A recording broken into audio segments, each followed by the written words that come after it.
कोई भी लीग आप उठा के देख लीजिए दुनिया की, चाहे वो क्रिकेट की हो, फुटबॉल की हो, हॉकी की हो।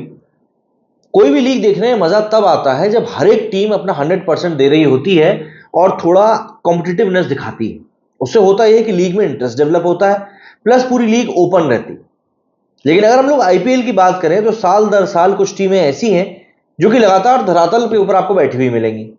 आरसीबी और टीसी, इन दो टीमों के साथ में समस्या क्या है, ये साल दर साल बदलता जाता है। मगर इंडियन प्रीमियर लीग में दिल्ली कैपिटल्स और आरसीबी के साथ में समस्या क्या है, इस बात के बारे में कोई बात ही नहीं करता। मतलब इनकी किस्मत कब बदलेगी, इनकी किस्मत बदलने का कोई नाम ही नहीं लेता। दोनों ही टीमें 2008 के सीजन से ही आईपीएल का पार्ट है, लेकिन अब तक खिताब नहीं जीत पाई। आईपीएल 2024 में भी दोनों टीमों का जो प्रदर्शन है वो अब तक काफी ज्यादा निचले स्तर का ही रहा है। दिल्ली और आरसीबी दोनों के ही खाते में 5 मैचों में सिर्फ एक जीत नसीब आई है। जहां आरसीबी 10 टीमों की जो पॉइंट्स टेबल है उसमें 9वें नंबर पर है, तो वहीं दिल्ली कैपिटल्स नीचे से टॉप पर है। अगर आने वाले कुछ मैचों में दोनों टीमों का ऐसा ही प्रदर्शन रहा तो आईपीएल खिताब जीतने की उनकी उम्मीद एक बार फिर से खत्म हो जाएगी। बल्कि मुझे लग रहा है कि खत्म समझ ही लेना चाहिए, क्योंकि आप देखिए ना, यहां पर जील नहीं दिखाई दे रही। मैं बार बार जील की बात करता हूं क्योंकि एक टीम के अंदर जब वो खेलती है ना तब जीतने का जुझारूपन अलग ही दिख जाता है। लेकिन यहां पर हम देख रहे हैं कंधे पहले ही झुके रहते हैं। Rishabh Pant as a player शायद अच्छा खेल रहे हैं, बट एज अ कैप्टन उनका उतना इंपैक्ट नहीं दिख रहा। And same thing goes with Faf. बस फाफ के केस में यह है कि वो बैटिंग भी अच्छी नहीं कर पा रहे। भाई, अकेले विराट के ऊपर आप कब तक कंधे पर रखकर बंदूक चलाओगे। आरसीबी की बात करें तो विराट कोहली के अलावा टीम के किसी भी खिलाड़ी का जो प्रदर्शन है वो सेटिस्फैक्टरी नहीं है। कोहली अब तक इस सीजन में आरसीबी के स्टार परफॉर्मर रहे। कोहली ने आईपीएल 2024 में अब तक 5 मैचों में 316 रन बनाए। इस दौरान उनका स्ट्राइक रेट 146 का है और एवरेज 105 का है। कोहली ने मौजूदा सीजन में 2 हाफ सेंचुरी और 1 सेंचुरी लगाई है और फिलहाल ऑरेंज कैप इन्हीं के पास है। दलील दी जा रही है कि कोहली का स्ट्राइक रेट कम है, मगर जब बाकी खिलाड़ियों का साथ ही नहीं मिल रहा तो टीम जीतेगी कैसे। ब्रायन लारा महान बल्लेबाज रहे, उन्होंने विराट कोहली के स्ट्राइक रेट को लेकर कमेंट करते हुए कहा कि एक ओपनर के तौर पर आप 130 के स्ट्राइक रेट से शुरू करके आप 150 तक जा सकते हो और वो समझ में आता है। अगर आप मिडिल ओवर्स में आ रहे हो या इनिंग के एंड में आ रहे हो तो आपका स्ट्राइक रेट 150 के ऊपर जाएगा, और आजकल तो आईपीएल के बल्लेबाजों का 200 के ऊपर भी जा रहा है। बट जो उन्होंने मेन बात कही विराट कोहली के प्रदर्शन को लेकर, वो कही कि अगर आपको किसी खिलाड़ी के प्रदर्शन को एनहांस करना है तो बाकी खिलाड़ियों को भी सही तरीके से खेलना होगा। या कोहली के ऊपर आप अकेले पूरा प्रदर्शन छोड़ के बैठे और उम्मीद कर रहे हो कि भैया कोहली आपको मैच जिता दे। दरअसल आरसीबी के गेंदबाज भी बेअसर ही रहे हैं। बल्लेबाजों की तो हम बात नहीं करें, लेकिन बॉलर्स ने भी यहां पर दिल तोड़ा है। तूफानी बैटिंग के लिए मशहूर मैक्सवेल अब तक 5 पारियों में महज 32 रन बना पाए। वहीं कैमरन ग्रीन के बल्ले से 5 पारियों में 68 रन निकले हैं। कप्तान फाफ डुप्लेसिस भी कोई खास कमाल दिखा नहीं पाए हैं और मात्र 109 रन बनाए हैं। अब मैक्सवेल, डुप्लेसिस और कैमरन ग्रीन के रनों को जोड़ दें तो भी वो कोहली से कम रन है, जहां कोहली 316 रन बनाकर टॉप पर बैठा है। वहीं 3 धुरंधरों ने मिलकर अब तक करीब सिर्फ 209 ही रन बनाए हैं।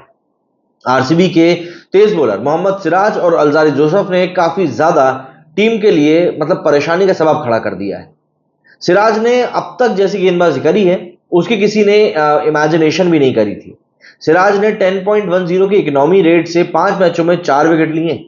वहीं अल्जारी जोसेफ ने 3 मुकाबलों में 1 विकेट चटकाया है और इकोनॉमी रेट रहा है ऑलमोस्ट 12 का।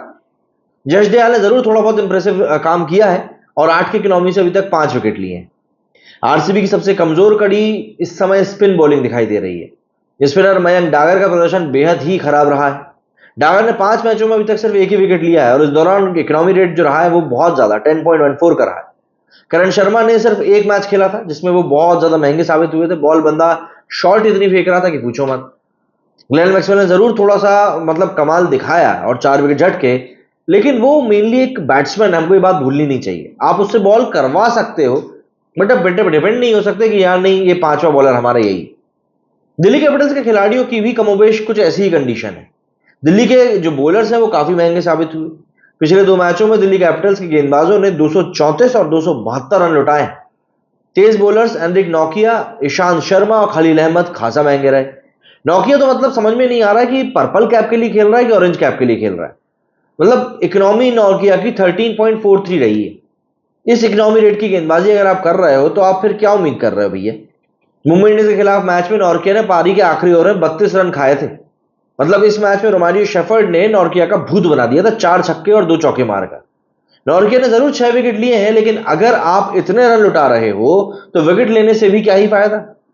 खलील अहमद का रेट रहा 8.5 का, इकोनॉमी रेट मतलब ठीक ठाक रही, बट 7 विकेट बनने लिए। ईशांत विकेट जरूर ले रहे हैं कभी कभी बहुत अच्छे, लेकिन इकोनॉमी रेट 11 के ऊपर की, 3 विकेट झटके हैं ईशांत ने अभी तक।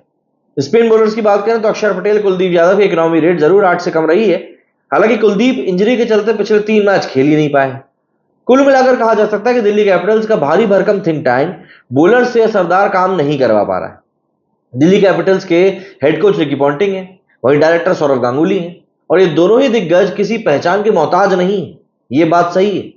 दिल्ली कैपिटल्स की बल्लेबाजी भी इस समय एक साथ क्लिप कर नहीं पा रही, जो कि एक बड़ी नाकामी की वजह बन रही है। ट्रिस्टन स्टब्स ने 5 पारियों में 174 रन बनाए, और वो इस सीजन में अपनी टीम की ओर से सबसे ज्यादा रन बनाने वाले बैट्समैन भी।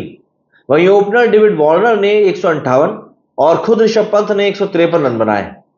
ऑस्ट्रेलिया के धुरंधर बल्लेबाज मिचेल मार्श ने खासा निराश किया है, स्ट्रगल काफी अच्छा चल रहा है उनका, और 4 मैचों में बंदे ने सिर्फ 61 रन बनाए।